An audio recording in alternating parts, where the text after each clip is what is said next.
जब सुने के होई भोजपुरी गाना बस बजे के चाही गाना।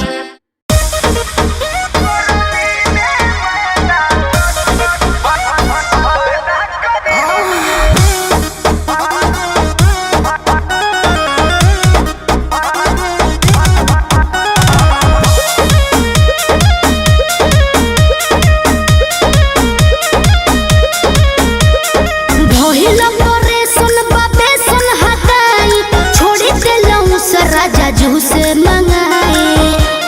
सुनते हैं जी का हो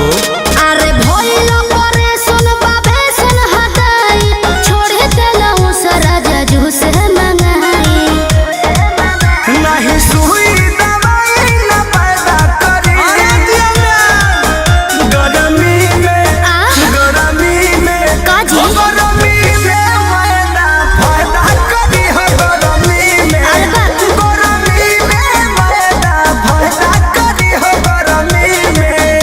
अरे खा लो हम ना खाए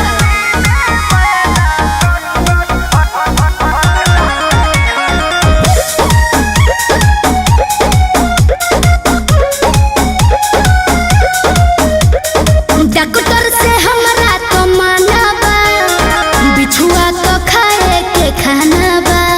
अरे इहो बिछुए ह खा जा बुझाइए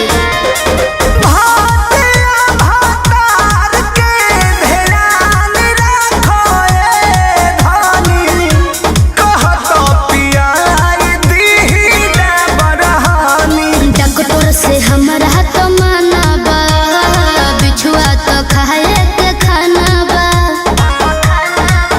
नहीं साइड इफेक्ट न पैदा करी रोई जाना तनी गरमी में का हो गरमी में हो गरमी में मैदा फायदा करी हो गरमी में ओहो गरमी में मैदा फायदा करी हो गरमी में अरे खा लो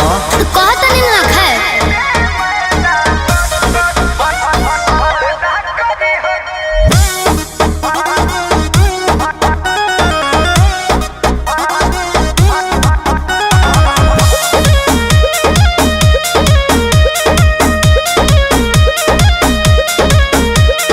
कृष्णा पे दर्दिया प्रमोद जी